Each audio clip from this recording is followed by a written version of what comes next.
and cosmetic enhancements. There's only one man I'm entrusting my glam with. Diamond make me pretty, diamond make me shine, just like the skyline of this city. Then I can make this city mine. Do you listen to your dysmorphia? Because it isn't true. What if it's otherwise? Everyone's in pursuit of perfection, but with the dash of battle we can catch some. Beauty is my duty, it's a moral obligation. Nothing gonna stop this operation. Contradict your Hippocratic obligation. Because of ugliness I've lost a lot of patience. On the surface I was taught restraint, cause every doctorate comes with indoctrinations. But in rapture we eradicate restriction. Let me cure what's average, because that's a sickness. I'm Picasso, but with the kind of canvas which is still alive as I splice on genetics. And I'm the man who answers the call of divine demand as Aphrodite guides me with a knife in hand. Diamond make me pretty, diamond make me shine, like the skyline of the city. Then I'll make this city mine. Diamond make me pretty, Aphrodite shed your light on my smile and make it glittery, like my city shining bright. It's a hideous world, and this job I curse. Too fat, too tall, which one is worse? And this broad so symmetrical it hurts. Call it nurse. If you're a disappointment or an abomination, come book an appointment for every consultation. I regret to inform you I don't ensure any miracles. I'll ignore the protesters because they're surely hysterical. I can polish a turd, success is doubtful, in which case I will work with just a scalpel. Then I'll cut out what's malignant, simply unwanted, so you can hold your nose high and be proud to flaunt it. Oh God, is how ugly this subject you brought me. Get him on a gurney while his skin is still taut, because every great surgeon must work with what he's got. I want to make them beautiful, but they all turn out awfully not. What's your aesthetic ideal? Can you manifest it, or is it unreal? When you elevate the standard and you raise the bar for everybody, then we all get taken back to par. And I took it too far, now just look at the scars. The harm has already been done, but I hear my goddess, so don't fear the ugliness of Diamond make me pretty, diamond make me shine, like the skyline of the city. Then I'll make this city mine. Diamond make me pretty, Aphrodite shed your light on my smile and make it glittery, like my city shining bright. You're just not good enough, darling, you're looking rough. These plain old bras are making my job, how should I put it, tough? 'Cause you're not good enough, darling, you're looking rough. Such a disgrace, that ugly face, even a mother couldn't love. Diamond make me pretty, diamond make me shine, like the skyline of the city. Then I'll make this city mine. Diamond make me pretty, Aphrodite shed your light on my smile and make it glittery, like my city shining bright.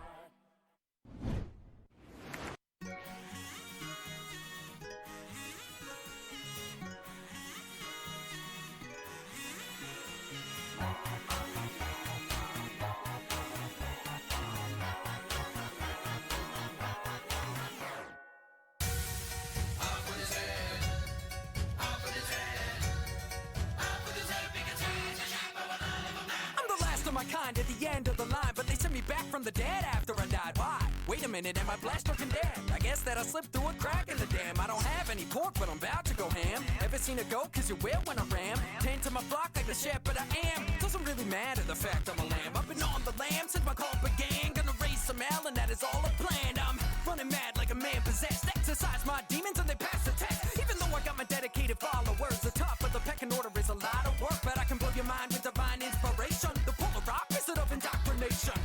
Beware all ye who enter. We take the trash out with all dissenters. But everyone here's already been converted. We think a pentagram looks best inverted. If we're talking decorating, I have wonderful taste. The devil really loves what I've done with the place, and I gotta thank all my little acolytes. If you're lucky, you'll be ritually sacrificed.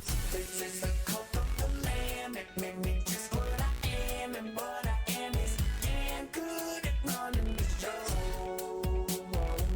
And everybody will know. This part's the hardest. Just getting started, 'cause startup culture can be harmful, heartless. It's doggy dog, and we're far from heartless. False prophets, just stop it.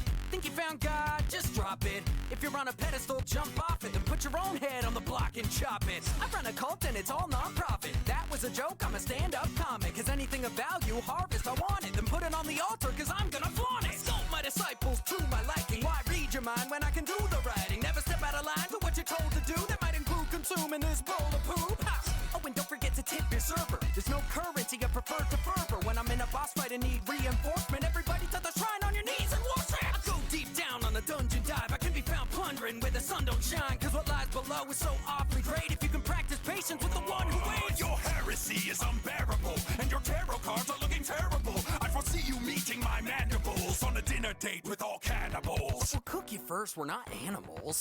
This is the cult of the lamb. It made me just what I am, and what I am is damn good at running the show. Whoa, whoa, and everybody will know. Whoa, whoa, 'cause I do what I want. I'll make you one of us, and it won't take too long to find who I can trust. I want you all in my flock, flock, flock, flock, singing with me. Ba, ba, ba, ba, ba, ba. Flockless black sheep and ugly ducklings have found their family. They'll come to trust me, 'cause whether or not you got dogs in the fight, you've been part of this cult since you joined for a bite. That's why Andrea's singing this part of the song, to further convince you to just go along. You might be a lamb, don't become a sheep. The crown that you found is your bounty to keep. This is the cult of the lamb. It made me just what I am, and what I am is damn good at running the show. Whoa, whoa, and everybody will know. Whoa, whoa, 'cause I do what I want. I'll make you one of us, and it won't take too long to find who I can trust. I want you all in my flock, flock, flock, flock, singing with me. Ba, ba, ba, ba, ba, ba, ba. Gonna call right now. You know that means you should hit the subscribe button and also the notification bell. Ding, ding, ding.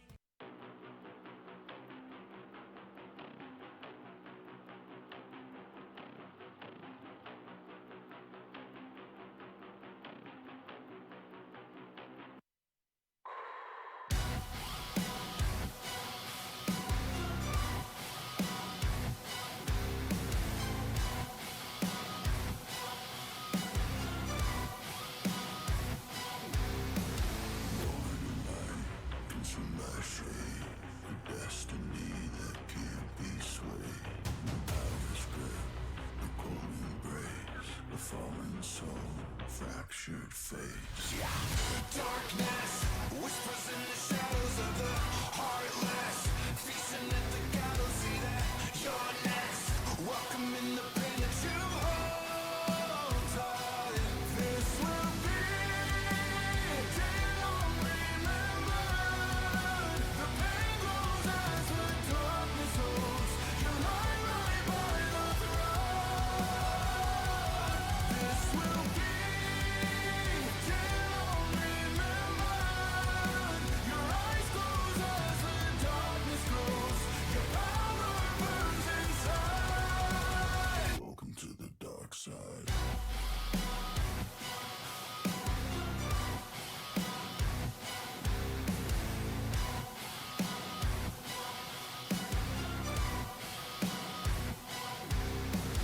Chains of fate, a heavy load, the path of fear, a lonely road. The void, a silent screams, a broken man lost in his dreams. Darkness whispers in the shadows of the heartless, feasting at the gallows. See that you're next. Welcome in the pain that you hold tight.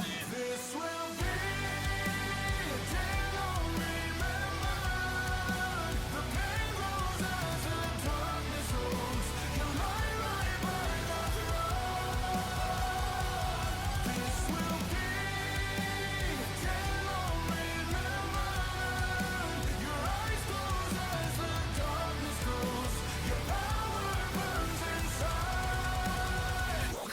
the dark side.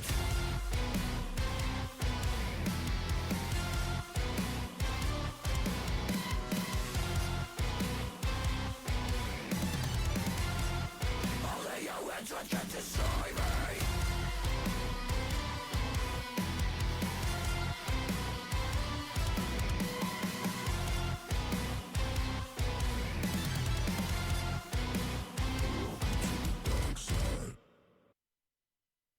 Hello. Hello. Hello, greetings. Hold on. Uh-oh. Hello. Can you... Sorry, VTuber. VTube is being weird. Okay. Hiya! Oh, wait. Ow! Owie. Hiya! Boo! Did I scare you guys? I scared you, didn't I? Hold on. I'm gonna fix this. Boo! I scared you. Hee hee hee. Ah! Hello, Baldy. Welcome in. Hello, Live Z. Oh my god! Thank you for the resub, Prime sub, for 4 months. It keeps telling me to share my 4-month sub anniversary. Well, it's telling you for a reason.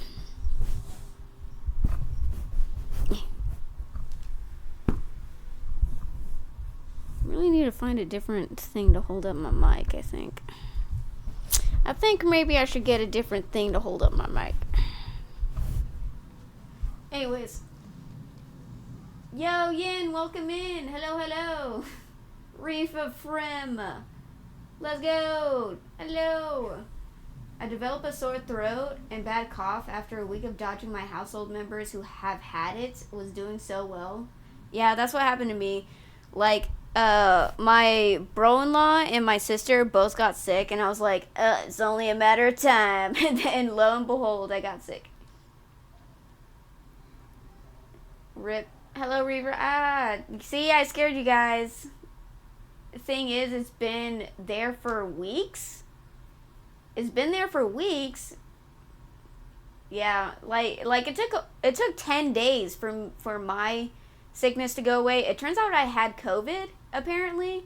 When I talked to the doctor about it, she said, "Oh, the symptoms you're talking about sounds like COVID." And I was like, "Oh." And she's like, "But I'm not gonna test you because you're at the end stage of having COVID, so I'm not gonna test you." I was like, "Oh, thanks, doc, I guess." Oh, it's been at the... Oh, yeah, I subbed forever ago. Oh, okay, that's what you meant. Not gonna lie, totally thought you said yowie when you hit yourself. Thought you became too upset. I said owie. Jesus Christ. I'm not that bad, I think. I think. Okay, I like how I was like, yay, we're going to do Merdoor stuff, but then I have nothing pulled up, like, at all. I would love to do Call Me Chris, her murder mystery deep dives, but I watch all of them, so, and none of this stuff, like, there's actually one video I was, like, barely paying attention to, so maybe we should watch that instead. Interesting. I was, like, barely paying attention to this, so we should probably, like, watch it, maybe.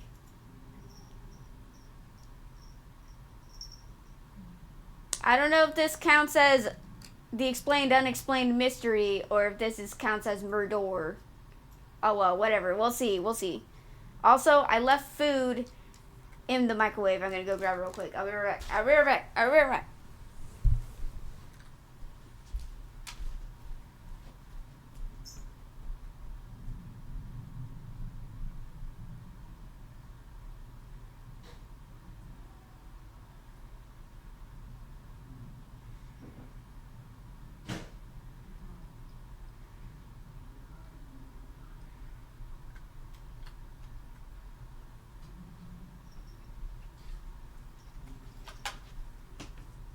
Alright, I decided to come back.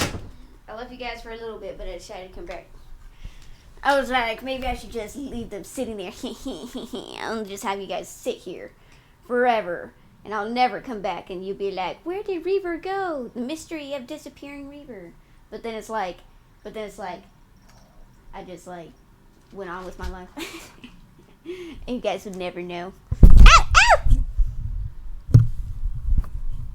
Sorry if I keep peeking the mic. I keep dropping it. Which is probably not a good thing. But my bad. Wait, she does unalivement videos? I never knew. You never knew that? Oh, I almost pressed a button. I almost did a thing I was not ready for. Woo, that would have been bad. Okay, so do we want to do this video or do we want Merdoor? Mouth that yell. Do we want Merdoor or do we want Unsolved Mystery? I'll just give you guys a second to figure out because I'm not going to do anything until you guys answer me. I've only really watched her reviewing product videos. This one, then Merdoor. Okay. Alright. Understandable. Okay, so, yeah, that's what I was like. I was like, wait. Because I've seen some of her videos, and then she started doing true crime shit. And I was like, wait, you're doing true crime? And she's like, yeah, I know I don't normally do this stuff, but it's actually something I do all the time. Like, I watch a lot of true crime stuff, and I wanted to do it for my own channel. And I was like, dang, okay, I'm gonna watch all your shit. So this is her, like, 6th murder mystery video, but this is more of, like, a mystery, because I don't know. Like I said, I wasn't paying attention to it, so I don't know if there's, like, any bodies found or anything. I don't know, but we'll find out. We'll find out. On Christmas Eve, 1945, in the quiet town of Fayetteville, West Virginia, the Sauter family home was filled with the warmth of holiday cheer. George and Jenny Sauter, along with 9 of their 10 children, celebrated together, exchanging gifts and laughter as the cold Appalachian winter settled in outside. As midnight passed and the family retired for the night, they had no way of knowing that these peaceful moments would soon give way to a nightmare that would haunt them for the rest of their lives. In the early hours of Christmas morning, a devastating fire engulfed their home. George, Jenny, and 4 of their children escaped in the freezing night. But 5 of the Sauter children, Maurice, Martha, Louis, Jenny, and Betty, were trapped inside, or so everyone thought. Despite exhaustive searches of the charred ruins, no trace of the 5 children was ever found. No bones, no remains, nothing. So was it a tragic accident, or was something far more sinister at play? Had the children perished in the fire, or had they been kidnapped and whisked away in the dead of the night? Hi, Chris. This is not just a story of a fire, but a tale of a family's relentless quest for the truth. So prepare to journey into one of the most haunted cold cases of the 20th century with me, where tragedy and mystery intertwine, and where the search for answers still burns bright. Crime! Conspiracy, serial killers, cults, and murder. All things that I love to consume, and I know you do too, you sick, beautiful, intellectual-minded freak. And we're gonna do just that today, so let's unbuckle our seatbelts, go Mach 5 down the highway, slam on the brakes, and bash through this windshield into this fire of a cold case together.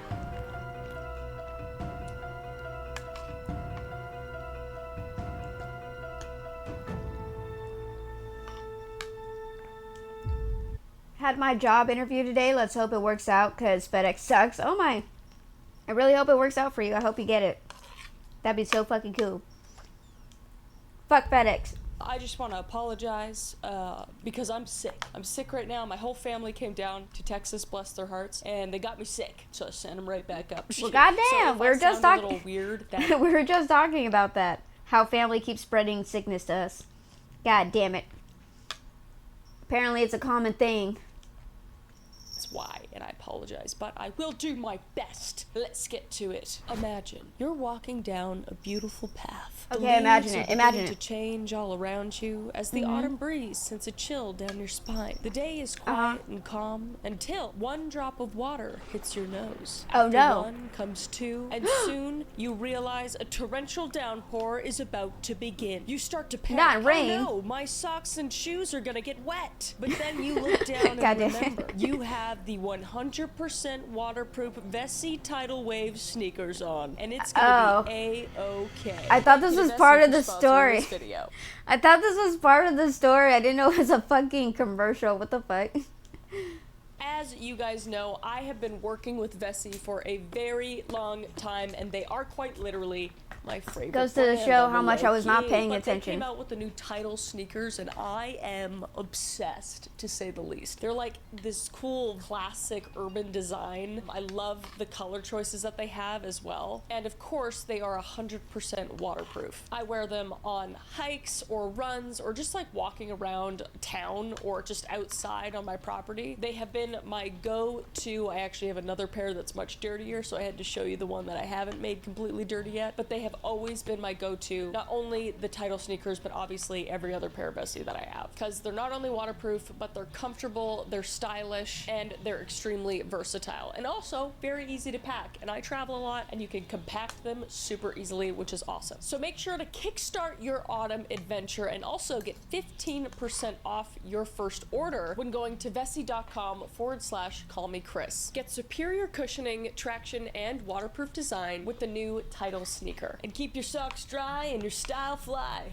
I came up with that. Anyway, click the link in the description below and get 50% off your order. Thank you to Vessi for sponsoring this video, and let's get back to it. So like I said, we're talking about the Sauter family today, specifically the Sauter children that went missing, the five Sauter children that went missing on Christmas Eve 1945. And the incident would involve a devastating house fire in Fayetteville, West Virginia, which destroyed the Sauter family home and allegedly claimed the lives of 5 of their children. Sounds pretty open shut case, right? No! And that's why you're watching this video. There is a lot of conspiracy and theories around this case. It's extremely interesting, and I think you guys will be very interested to hear about it. I'm very curious what you guys think down below, so let's get into it. So let's start out with the Sauter family background. The Sauter family was composed of Italian immigrants George Sauter and his wife Jenny, along with their 10 children. That's a lot of children. I know it was way back when, but my God, I couldn't even imagine. Having one gives me anxiety. I don't have one. The idea of having one gives me anxiety. I digress. So George Sauter, originally named Giorgio Sadu, was born in Tula, Sardinia in 1895. Dude, I grew up in a house. Okay, this is a little belated, but I grew up in a household of 6 kids. I am one of 6, so that I have 5 siblings. I cannot imagine living in a house with 10 siblings, so 9 siblings plus 2 parents. So that's like that's 12 people. I can't imagine. Must have had no TV. No! Sup, bitch. Sup, Sigatha. I mean, Scythe. Sorry, he wants to be called Scythe, but we all know his real name's Sigatha. Just go along with it, everybody. Just humor him for a second. He would emigrate to the United States in 1908 at the age of 13, escaping poverty in Italy to seek a better life in America, like many other immigrants at the time. And he would eventually find work in the Pennsylvania coal mines. And after several years, Not the he coal would work mines. many different jobs. But he would settle in Fayetteville, West Virginia. And Fayetteville, a small coal mining town, had God a damn it. significant population. God damn it, Baldy. They had to do something for... Oh, they must have had no TV. They had to do something for entertainment. Wow. I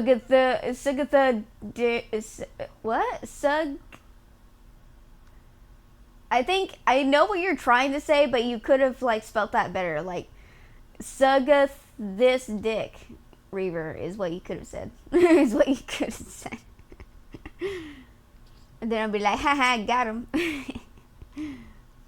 Of Italian immigrants. And George would quickly establish himself as a successful businessman in the community. And by 1945, George had now owned a trucking company that transported goods, including coal throughout the region. He was known for his strong opinions, particularly about Benito Mussolini. Have you heard of him? Great guy. And by great, he's not. He was the fascist leader of Italy, whom George vocally criticized even before Mussolini's downfall in 1943. And his outspoken views on Italian politics were a source of tension in the Italian-American community, many of whom were still loyal to Mussolini, for reasons I'll never understand. And Jenny Sauter, who was born in 1899, was also an Italian immigrant. She would manage the household and take care of the 10 children. John, Joseph, Marion, George Jr., Maurice, Martha, Louis, Jenny, Betty, and Sylvia. And the Sodders were generally considered well respected within their community. And George's business provided a very comfortable life for the large family, which is crazy because supporting 10 kids, I can't even think about how much that would cost nowadays. Like maybe $2 back then? I don't know. Just kidding. But that's crazy. George was doing real good. However, this outward success may have masked the underlying tensions that played a critical role in the events that unfolded in December 1945. So let's talk about the infamous night of the fire. So on the evening of December 24th, 1945, Howdy, y'all. Hello, Lork the Butter Magi. What is that username? But hello, Lork the Butter Magi. Welcome in. And I did say Merdoor, but we're actually doing a mystery right now. We don't know the fates, but we're trying to figure out what happened. Dye? I don't want to dye my hair just yet. I'm gonna dye my hair for Halloween though. I'm dressing up as a character, and my sister wants to dye my hair for it, and I'm like, okay, I don't care. Family would celebrate Christmas Eve together. One of the sons would be away in the army, but the rest of them were able to spend Christmas together. Marion, the eldest daughter, had bought toys for the younger children as Christmas presents, and they begged to stay up late to play with their new Christmas presents. And Jenny would eventually allow Maurice, who was 14, and Martha, who was 12, and Louis, who was 9, and Jenny, who was 8, and Betty, who was 5, to remain awake after the rest of the family went to bed to play with their new toys. And the events of the night would unfold in a extremely chaotic manner. At around 1 a.m., Jenny would be awakened by a very strange phone call from a woman asking for a name Jenny did not recognize. Jenny could hear laughter and clinking glasses in the background. Jenny would tell the caller that she had the wrong number though, and she would hang up the phone. And that's when she would notice that the lights downstairs were still on, and the curtains were open also. And this was very unusual for the household because the children were continuously told to close the curtains before going to bed. And Jenny, just assuming that the kids had forgotten, went downstairs to close the curtains and also check to lock the door Diversion. and also turn off the lights before going back to bed. And then about 30 minutes... Have you watched the Mendez Brothers documentary yet? Are you talking about the one on Netflix? Or do you mean like an actual documentary? Do you mean that Hollywoodized version of the Mendez Brother documentary on Netflix? Or do you mean like an actual documentary? Have you watched Menendez Brothers documentary yet? Netflix one? The Netflix TV show that was heavily dramatized to the point where even the Mendez brothers said that there were inaccuracies in the show? That show? That show. Are we talking about an actual... Wait, are we talking about the guy who made the Dahmer flick? Are we talking about the guy who made the Dahmer flick? He came out and made the Mendez brother flick. Is that what we're talking about?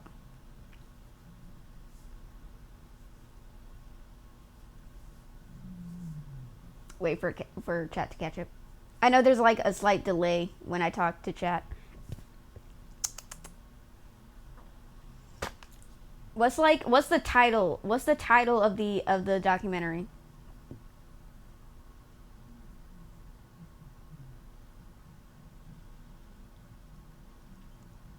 But either way, the answer is no. I have not. God, dude, I have an idea for a fan fiction, but I haven't written it yet. Guys, do you want to write fan fiction with me? Can I do that as a stream one day? Can I do a fan fiction stream one day? Just write fan fiction? Don't know who made it, just know it recently came out on Netflix and everyone is giving a woman shit. What? Someone's giving a woman shit about the documentary? What are you talking about?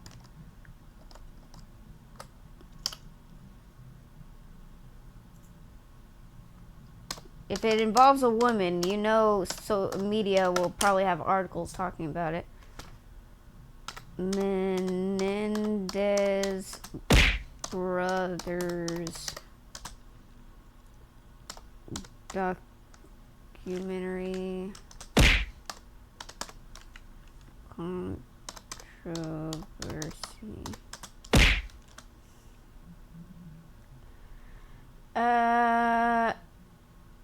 Netflix true crime documentary just dropped and is linked to one of the most controversial shows. 5 shocking takeaways from the Menendez brothers documentary on Netflix. Netflix viewers disgusted by Menendez brothers prosecutor TikTok comments. Is this lady? Is that who you're talking about? Oh, it's a prosecutor. Oh.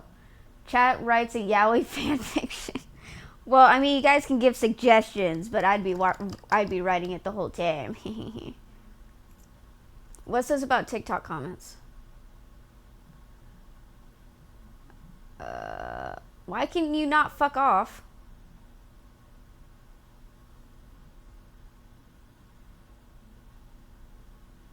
God, I hate this shit. I just want to know information.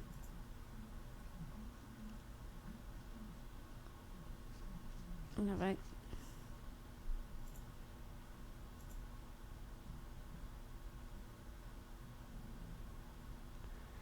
This is bullshit. I can't see anything unless I subscribe. I don't want to. But what did their prosecutor say?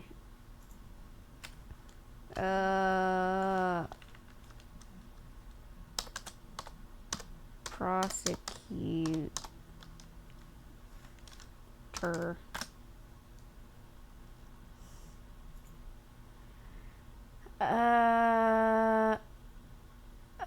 Wait, Hartman interviews family members and Pamela Bozanich, the prosecutor for the first trial. Hazel Thornton, a juror, tells the filmmaker that during deliberations, all of the men raised hands in favor of first-degree murder and none of the women raised their hands.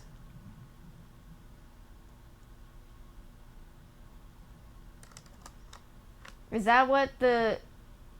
I got a fan fiction in the works already. It's about a girl who has with a frog and the frog turns out to be a man. I'll call it Beauty and the... Oh my god. Get out of here, Sigatha.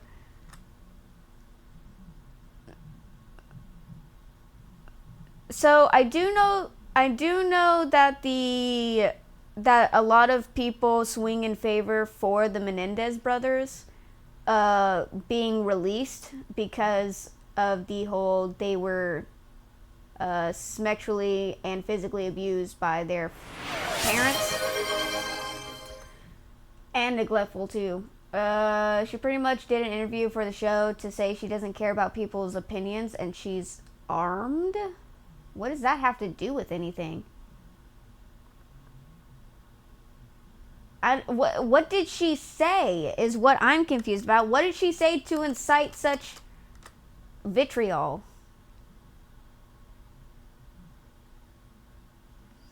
Eric and Lyle Menendez, ex-prosecutor, warns TikTok users calling for brothers' release, don't mess with me. Oh, that? Oh. So she's the one who put them away and she's not going to change her mind about what happened?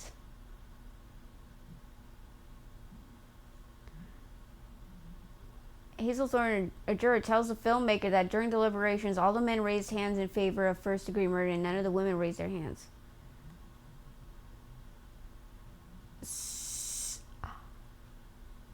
Wait, prosecutor, she was the judge? Is that what prosecutor means? That she was the judge? She believes everyone on TikTok is against her.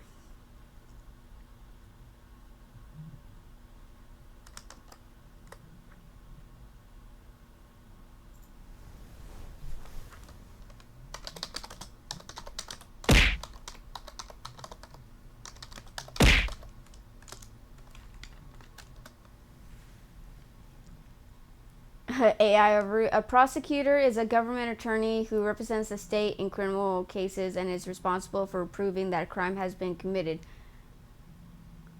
Oh, she's the one who put them away. Okay. Okay, so she was pushing really hard for the angle that the Menendez brothers killed their parents for their money.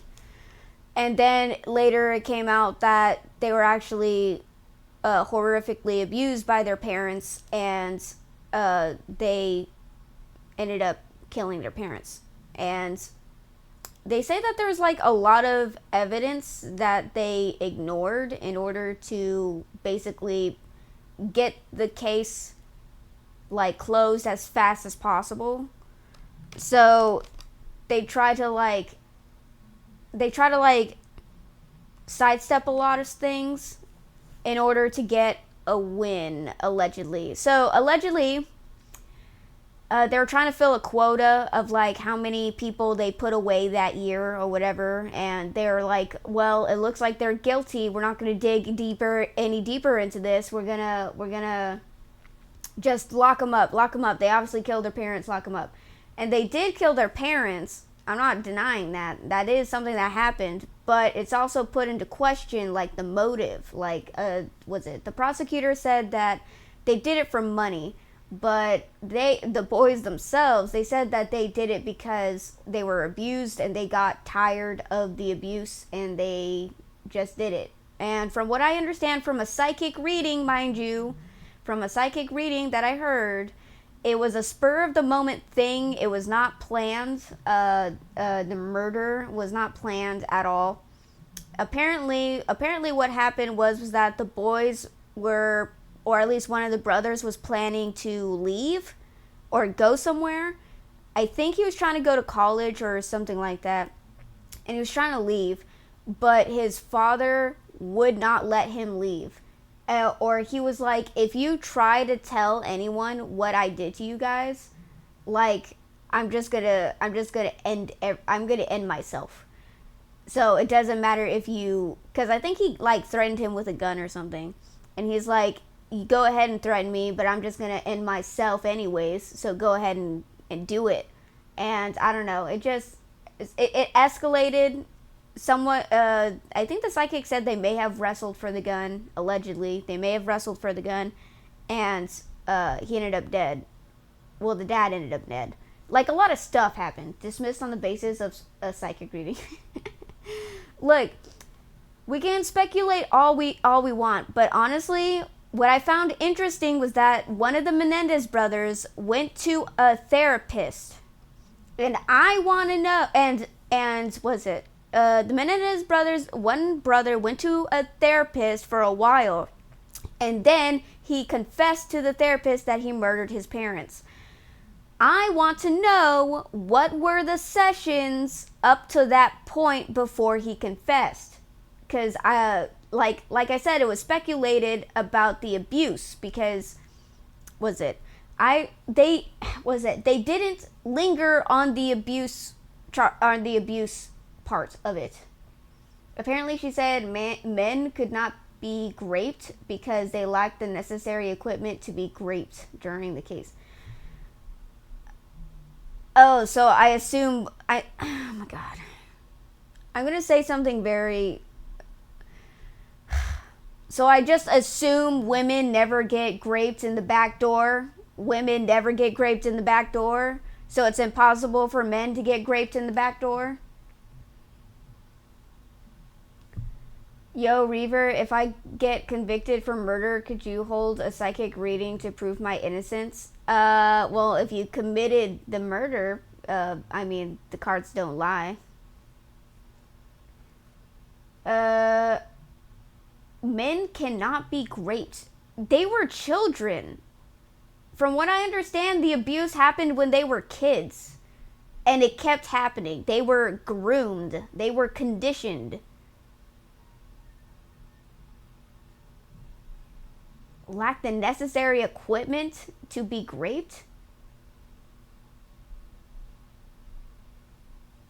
Damn it, that's true. Yeah, whole case sounds fucked.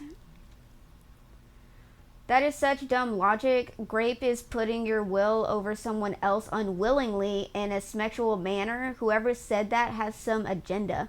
No, that's just toxic masculinity, dude. Which is surprising because this is such an old-fashioned belief. You can tell her age because she said that. And looking at her picture, she's a very old lady. And she fucking said, that's a very traditional thing looking at things, and very ignorant. She's part of the problem why men don't report when they get raped, and no one takes male rape seriously. Because it does happen to a lot of people. It's not just women. Women, it's really hard to say if women is the majority, because like I said, because men rape is so unreported, it could be a lot more, like right next, like as much as women, maybe even more. Like, we don't fucking know, because most men do not report rape or abuse of any kind because it's looked down on and they're made fun of and shit like that. Or it's something shameful because you're a man. How can you let a woman take advantage of you? Or how can you let another man do that to you? It's so fucked up. I hate that kind of shit. But all I want to know that, look, what I'm trying to say is that I think that if there's going to be at least another trial or another hearing of some sort, that they should release what the brother talking to the therapist, they should release what he told the therapist during those sessions. Because up until that point, I think that it could shine a huge light on their life, on their childhood, on the abuse they allegedly went through before their parents' death. I'm just saying it could be used as very strong evidence. And yeah, I think it's just as you said, it is a messed up case. It's so messed up. And when you think about it, if the abuse is true, it's so fucking tragic, dude. Like, these boys went through abuse for most of their lives. Because they were like 18, 19, 16 years old. They were young kids. And spur of the moment, they decide to kill their abusers. And then they spend most of their lives in prison. And the thing is that they were trying to get away from their abuser. They're trying to leave the situation. They did not want to stay in that house anymore. They wanted to get out. But because their father would not let them leave, like, someone got enraged. I don't know which brother it was. Maybe one, then both. I don't fucking know. But it's all very tragic.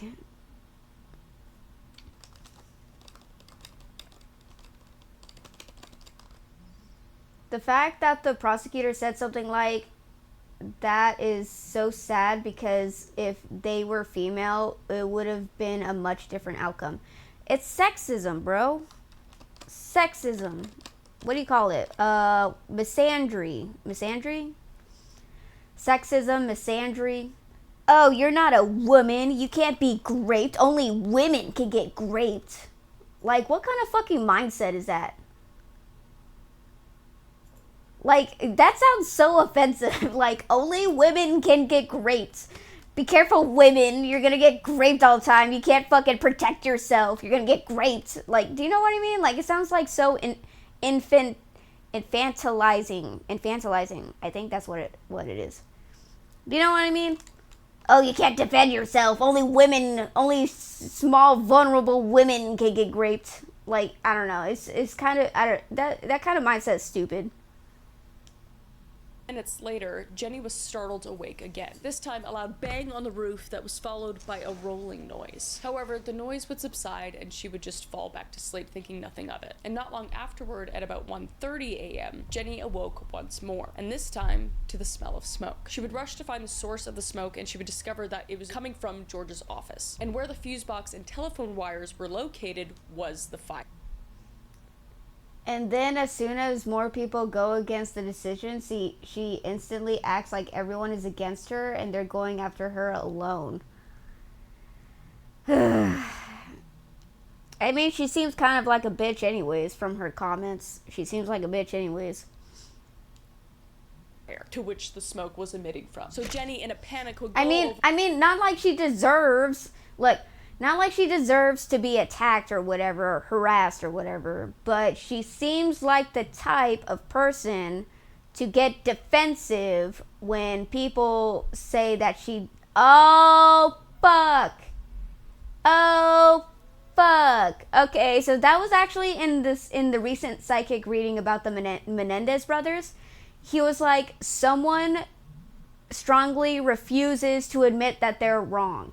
She's the one who strongly refuses she was in the wrong. Because she was coming at the angle that they only did it for money and was ignoring the fact that they were abused. Which was the actual catalyst of the Merdoors.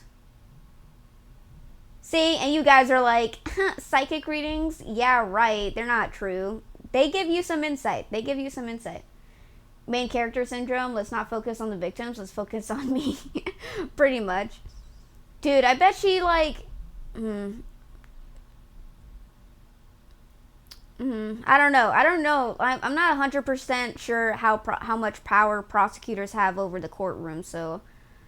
I don't know. Maybe she knew the judge, and maybe they like try to push this under the rug as much as possible just to get a victory for them. I don't know.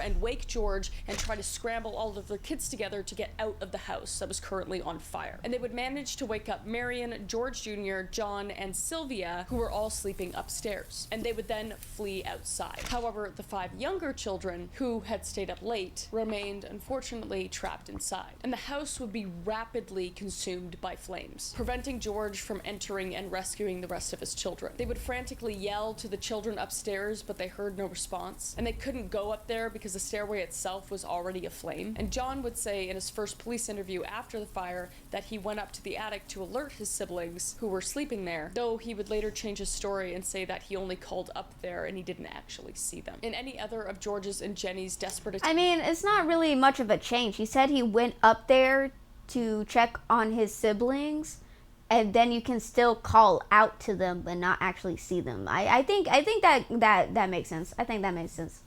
Like, he goes up with the intention of getting his siblings, and he calls out to them, but then he's never actually saw them. So I think that's true. That lines up. Oh, this is this case. Yeah, we're trying to figure out a mystery.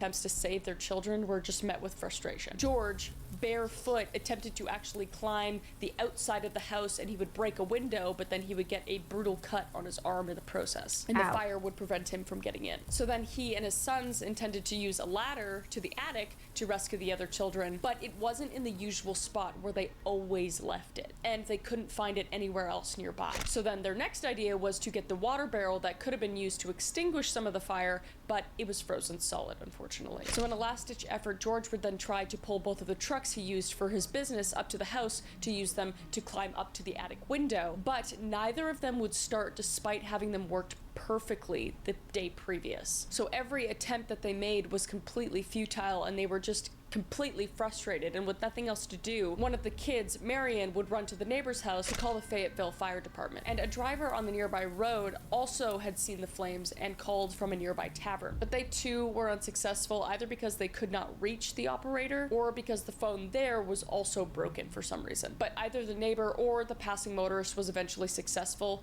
in reaching the fire department from another phone in the center of town. But the Sodders were just left in front of their home that was on fire, just feeling completely useless, and all they could do for the next 45 minutes was watch their house completely collapse from the flames, and assuming that their other 5 children had collapsed in the flames alongside the house. So let's go into the investigation and the aftermath of the fire.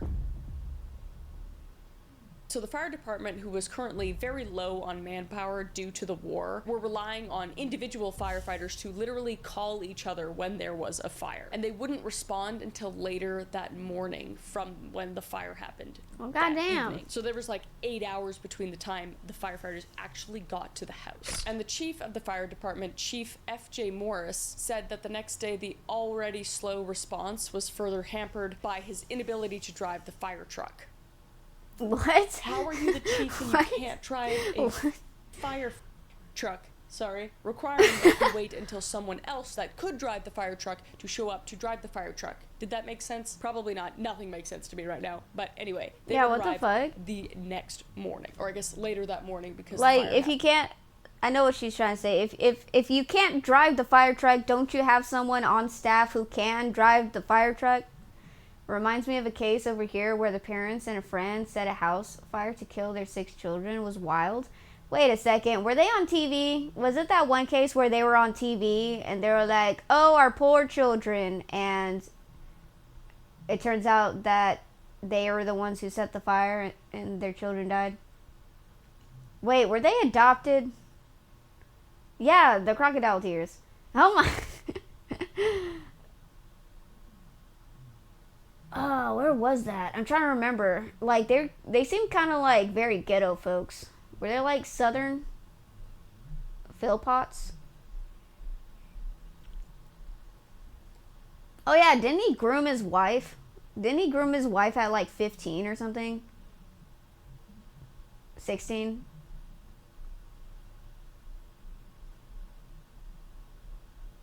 I'm trying to remember the case. It was in England? Oh right, I forgot you're England. I forgot you're British. I forgot you're British. Very council benefits. I forgot it was a British case. But they were very ghetto though. Not gonna lie, they're very ghetto.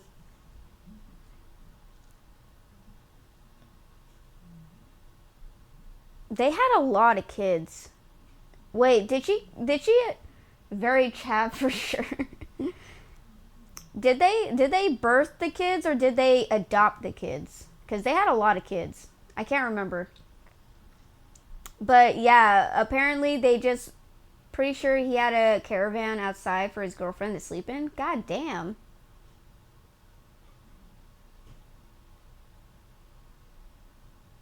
I'm trying to I know that there was a fire and it killed some of the kids. It didn't kill all of them. It killed some of them, right?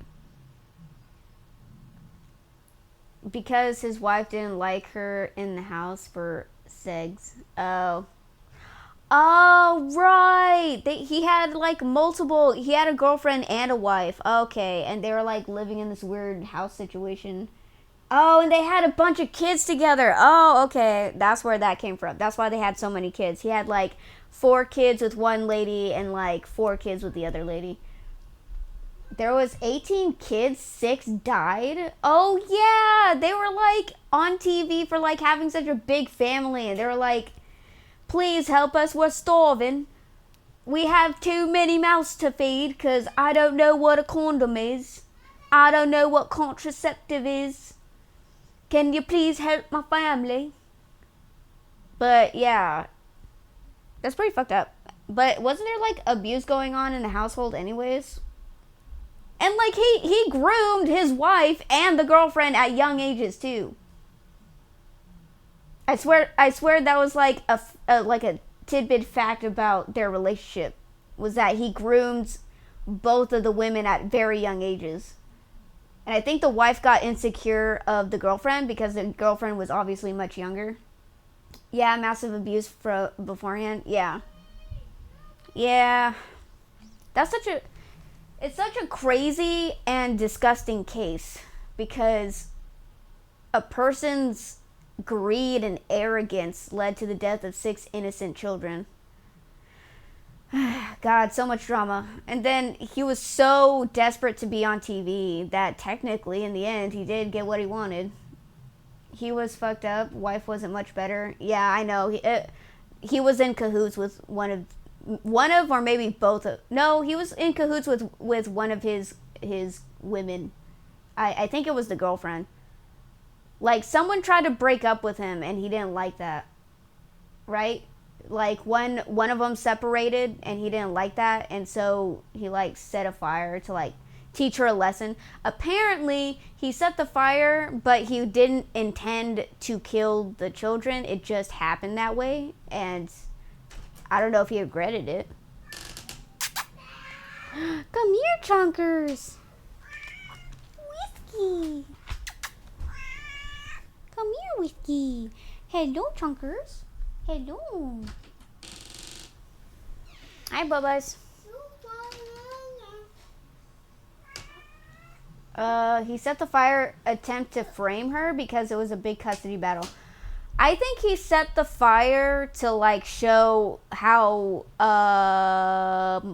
I think he set the fire to show negligence as like evidence for negligence, but I don't. Or was that a different case where he didn't actually mean to kill the kids? But I swear it was this case that he didn't actually mean to kill the kids. It just happened that way. I think he set the fire. If I'm correct, I think he set the fire to maybe show that, oh, she's negligent. See, she's unfit to be a mother. That kind of thing. But yeah, but if he purposely set the fire with the intention to kill the kids, that's just so fucked up. I have heard many cases of spouses murdering the children during custody battles. It's so fucked up, dude. I hate that. I hate those kind of cases. It's so messed up. Literally sacrificing a child, an innocent person, just to fuel your ego, just to stroke your ego. Disgusting. O'clock. And the firefighters, one of whom was actually Jenny's brother, could do little but to look through the ashes that were left in the Sauter's basement. And they would conclude there that the remaining 5 Sauter children had perished in the fire. And the fire chief, F.J. Morris, initially suggested that the intensity of the flames had been so great that it had completely incinerated their bodies. So there was no evidence at this point. And this explanation, however... Yeah, I think his plan was to rescue them, but he was an idiot and didn't know how quick it was going to burn. Yeah, pretty fucking stupid. How about you don't endanger children just to stroke your fucking ego, you idiot? Disgusting. Disgusting. However, was immediately met with skepticism by George and Jenny, naturally. They could not understand how a fire hot enough to completely destroy the bodies of their children also had a previous case of attempted murder on a woman who tried to leave him in the past. What the fuck? If that was his character in the past, why wasn't it brought up? Wait, unless it was and people just ignored it? I don't know. People tend to not know these things sometimes, or they do know it, but they never fucking do anything about it. Just like the cops hear about a red flag from somebody for many years and they never do anything about it until finally the person snaps and kills somebody, you know? That kind of thing. He stabbed her a bunch? Oh yeah, I think I heard of, oh yeah, I remember hearing about that. Like, he attacked a lady and then he just went on to have 18 children. How the fuck, dude? Obviously someone who did that is a danger to people. Oh, it was just a one-off thing. I'm sure nothing bad's gonna happen. Dude, why does this always happen? Usually when people do atrocious things and then they go back into society, they end up killing people. Every fucking time. If they abused an animal, abused a child, abused their spouses in some fucking way. Oh, it's just a one-off thing. It's not gonna happen again. He ends up killing his kids. 6. Jesus Christ, dude. I don't know how many more people are gonna suffer before things change with police, dude. I really wish they had more preventative crime laws. I don't know. I just get so... It's so annoying. It's so frustrating. I wish cops would do more when it comes to red flag signs and stuff. I don't know. Couldn't destroy things like their appliances in the house that were still partially intact after the fire had completely dissipated. Additionally, like I said, no human remains were actually found in the ashes at this point. And even under intense heat, it is highly unusual for a fire to obliterate all traces of bone. Dr. Charles F. Kennedy, the county coroner, Okay, so the house burned and there were no bodies, but the fire wasn't hot enough to burn appliances.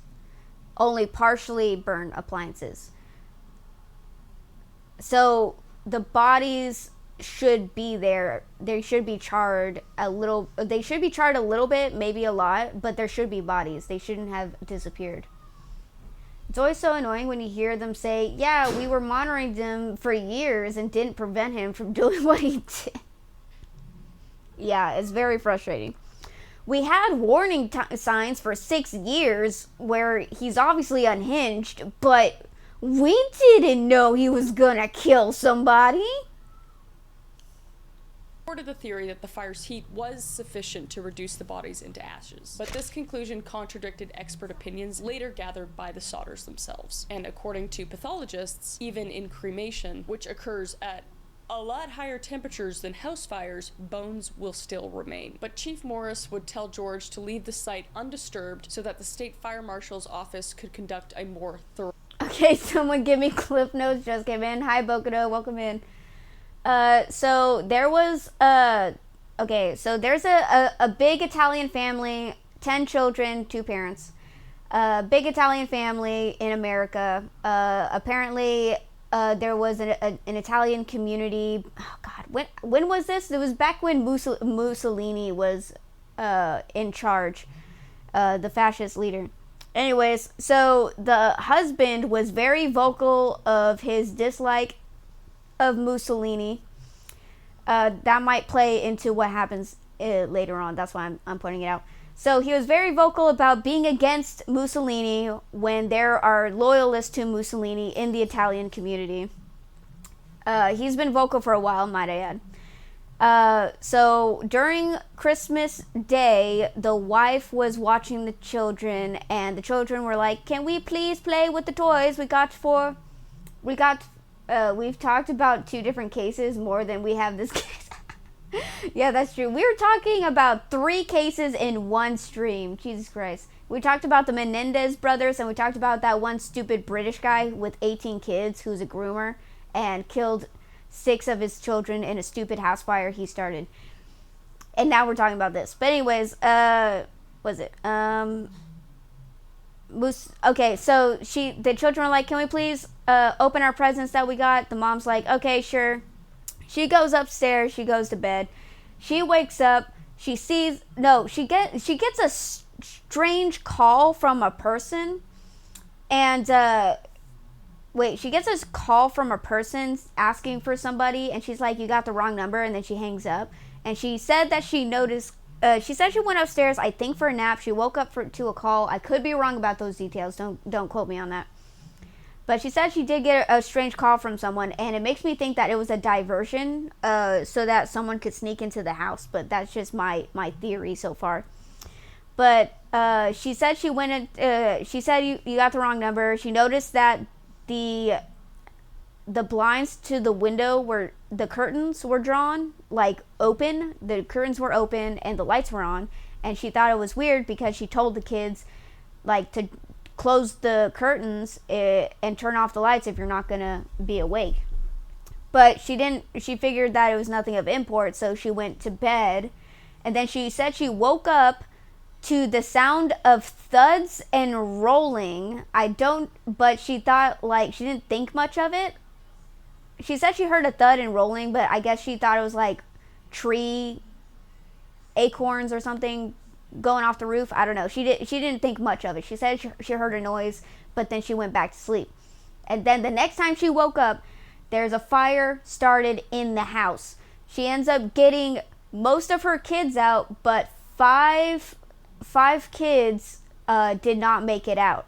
And so right now we're currently investigating the house fire. And they're saying that the fire must have burned so hot that it burned the kids' bodies to ashes, so they must be dead. However, people pointed out that the appliances were only partially burned, meaning that the fire wasn't even that hot, meaning that even if they did die, there should be bodies there. I might have even heard of this one. Yeah, because it's an open mystery. It's not, I'm caught up. Okay. It's an open mystery. It's not, It's not a solved mystery. It's still open-ended. But some of the evidence is kind of interesting. It's left up to conspiracy. But there was also, like, a stupid fact. It's not a stupid fact. It's just a fact that is stupid because the fucking the chief of the fire department was 8 hours late to respond to the house fire because he didn't know how to drive the fire truck. And Chris made a good point of like, well, if you don't know how to fucking drive a fire truck, just get someone who is certified to drive a fucking fire truck to go to the fucking fire. I don't know. It was just kind of stupid. But it's like, how are you the fire chief and don't know how to drive a fucking fire truck? Investigation. However, after only 4 days, George and his wife just couldn't bear to see the site anymore, so he would bulldoze 5 feet of dirt over the site with the intention of converting it into a memorial garden for their lost children. Which is like, I understand, but also there's an investigation going on and there's evidence in there, so like, I don't know. It's like there's no winning in that situation. It's very sad. But yeah, there's a lot more to go through, so let's go through. And that reminds me of this one murder case where a young middle school girl was killed in a school bathroom, and the parents were like, we are not moving our daughter's body from that bathroom until someone fucking investigates what happens. Cause like apparently like you can't move, like the school wanted the parents to move the child's body, but the parents are like, no, we want you guys to fucking investigate who fucking killed our daughter, because you guys obviously just want to hush this up. We want people to know that our daughter died in this fucking school. You're gonna investigate what happened. That's what that reminds me of, because they were so quick to cover up the evidence, but in one case, some parents were like, no, we're gonna let our daughter stay there until you fucking figure out what happened. Hello.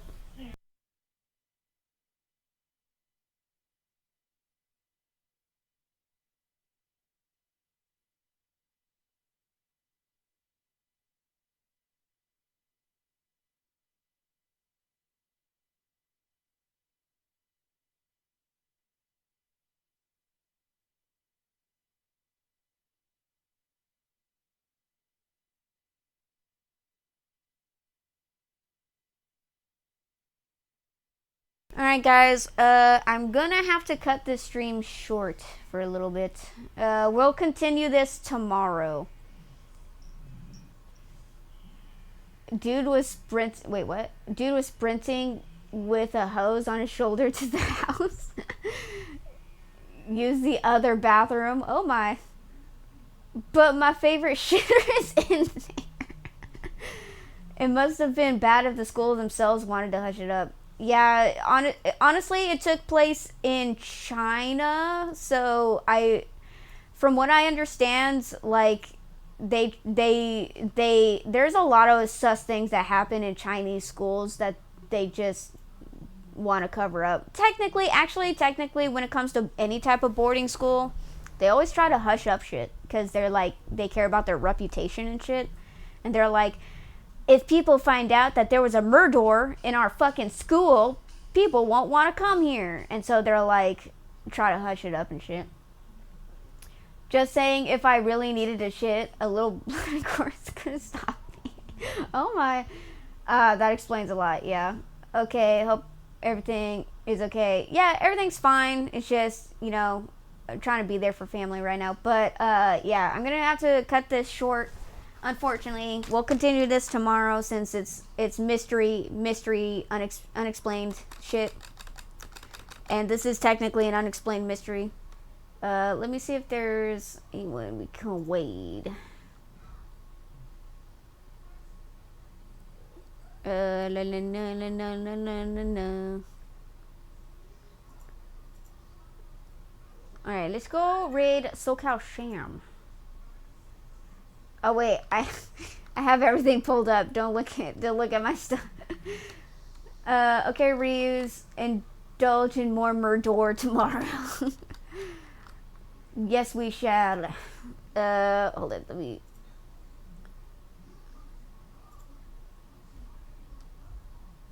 Sounds like a plan.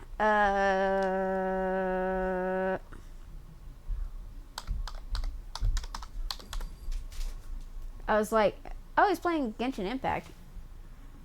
Alright. I'll see you guys later. Have a good rest of your night or day or whichever it is for you guys. I hope you guys have a good one. Goodbye, goodbye, goodbye, goodbye, goodbye, goodbye.